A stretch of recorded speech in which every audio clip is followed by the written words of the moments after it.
বিশ্ব নবীর শেষ সময়, উম্মতের জন্য কান্না এবং বিদায়ের বেদনাময় মুহূর্ত। সময় ধীরে ধীরে এগিয়ে যাচ্ছিল। মদিনার আকাশে যেন এক অদ্ভুত নীরবতা নেমে এসেছিল, কারণ এই সময় ঘনিয়ে আসছিল যে সময়ে পৃথিবী হারাতে চলেছিল তার সবচেয়ে প্রিয় মানুষটিকে। বিশ্বনবী মুহাম্মদ সাল্লাল্লাহু আলাইহি ওয়াসাল্লাম ধীরে ধীরে অসুস্থ হয়ে পড়লেন।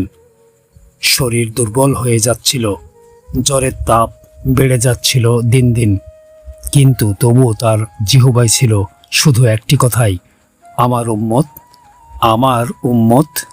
এই সময় তার সবচেয়ে প্রিয় কন্যা ফাতিমা বিনতে মুহাম্মদ সবসময় বাবার পাশেই থাকতেন।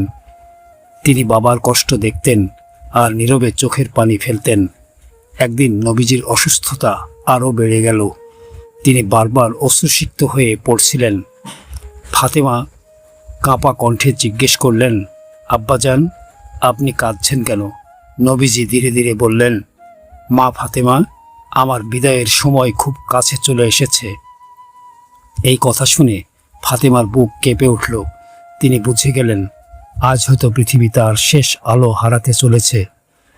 তিনি কান্নায় ভেঙে পড়লেন, কারণ একজন কন্যার জন্য বাবাকে হারানোর কষ্ট পৃথিবীর সবচেয়ে বড় কষ্টগুলোর একটি। ঠিক তখনই হঠাৎ দরজার বাইরে শব্দ হলো। বিশ্বনবী শান্ত কণ্ঠে বললেন, মা ফাতেমা, দেখো তো দরজায় কে এসেছে। ফাতেমা দরজার দিকে এগিয়ে গেলেন, অনুমতি নিয়ে দরজা খুললেন, কিন্তু দরজা খুলেই তিনি ভয়ে চিৎকার করে উঠলেন।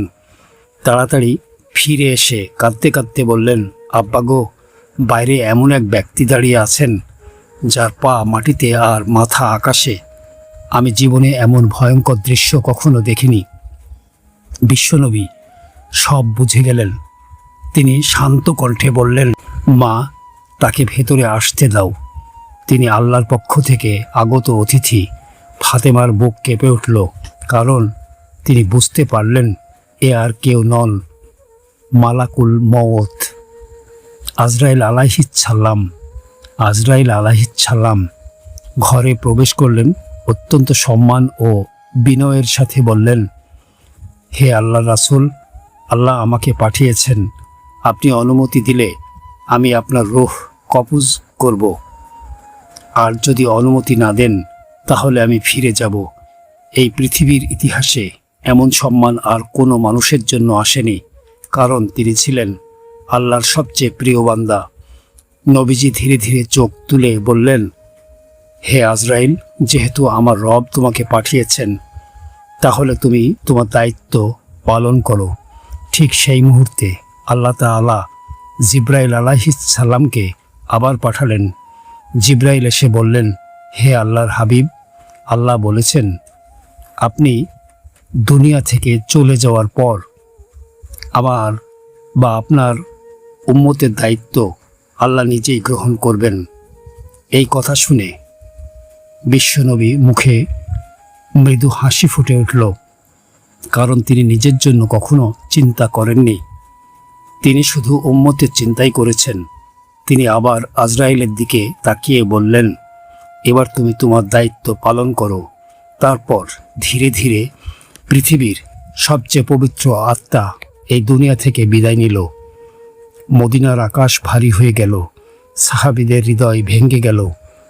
চারদিকে শুধু কান্নার শব্দ। কারো বিশ্বাস হচ্ছিল না রাসূলুল্লাহ আর আমাদের মাঝে নেই। আবু বকর সিদ্দিক লোকদের শান্ত করতে বললেন, যে মুহাম্মদের ইবাদত করত সে জেনে রাখুক মুহাম্মদ সাল্লাল্লাহু আলাইহি ওয়াসাল্লাম ইন্তেকাল করেছেন, আর যে আল্লাহর ইবাদত করে সে জেনে রাখুক আল্লাহ চিরঞ্জীব। এই কথাগুলো শুনে সাহাবীদের হৃদয় কিছুটা স্থির হলো, কিন্তু শোক তখনও আকাশের মতো ভারী, কারণ পৃথিবী হারিয়েছিল তার সবচেয়ে দয়ালু মানুষটিকে, সবচেয়ে উত্তম শিক্ষককে, সবচেয়ে বড় রহমতকে।